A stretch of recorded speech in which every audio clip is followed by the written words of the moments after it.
Joining us is Amanda Rose, Small Business Australia CEO. Amanda, great to be with you. Let's talk about the federal budget, which is being touted by Treasurer Jim Chalmers as a budget that's for every Australian. Of course, there are always going to be winners and losers. What does it mean for small business? Not much. Actually, let's rephrase that. It's dire for small business because small business, a lot of people don't really understand the importance of small business in Australia. People say it's the backbone, when it's election time, but they literally are. Not only do they hire people locally, they're the ones that support community organisations. They're shutting down by the day and they got pretty much nothing in this budget. So a few little things here and there, a lot of rhetoric, but nothing that will encourage economic stimulus or people to buy from small business or even give small business the opportunity to get a piece of the procurement pie. There's also some concern around that $288 million is going towards digital IDs. What are your thoughts on that? Well, the digital ID system that no one wants and no one I know supports it. What's scary though is I'm curious to see if the coalition is going to support this or not, because I fear this is a global playbook just like COVID where countries everywhere are rolling this out. People don't want that. They don't want governments taking control of everything that they do and watching everything. And if you look at the legislation, private entities can be a part of this as well. So yet again, big business get access to everything that you are, everything you do. But the reality is, people don't want it, but the government's not listening. So now we're living in a society where governments are just not listening to the people. And this is why people are turning away from the two major parties. Yeah, I can certainly understand the concern.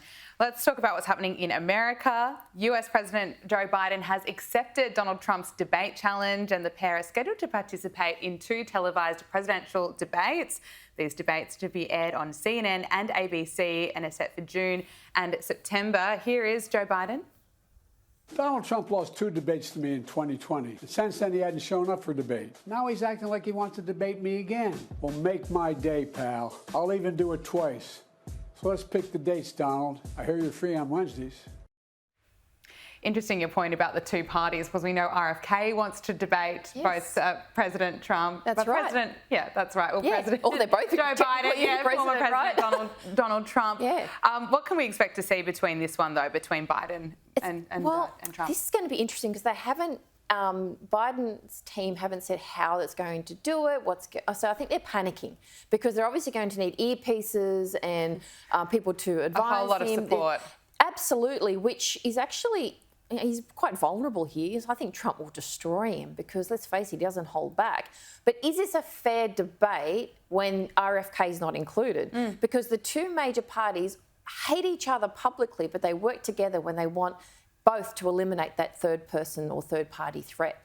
But I think it'll be very interesting and you have to debate because, if you genuinely, again, want to represent your people, then you need to be open to, rigorous questioning by the people and also by your competition publicly before the election. Yeah, it will be one to watch. But we've seen this before 4 years ago, so I would prefer to see a debate with RFK included. Absolutely.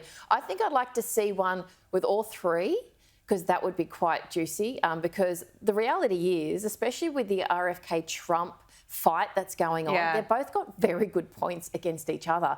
And Biden just kind of steps back and does nothing. So we really need to see all 3 of them. He's very good at that. Well, that's how a lot of people win, right? They step back and let people fight them, knock themselves out. But I think Trump and RFK would be a debate just that would be one to watch. I'd prefer watch that than watch Donald Trump and Joe Biden go head to head again. But let's look at the campaign. Of course, the race for the 2024 presidential election is heating up.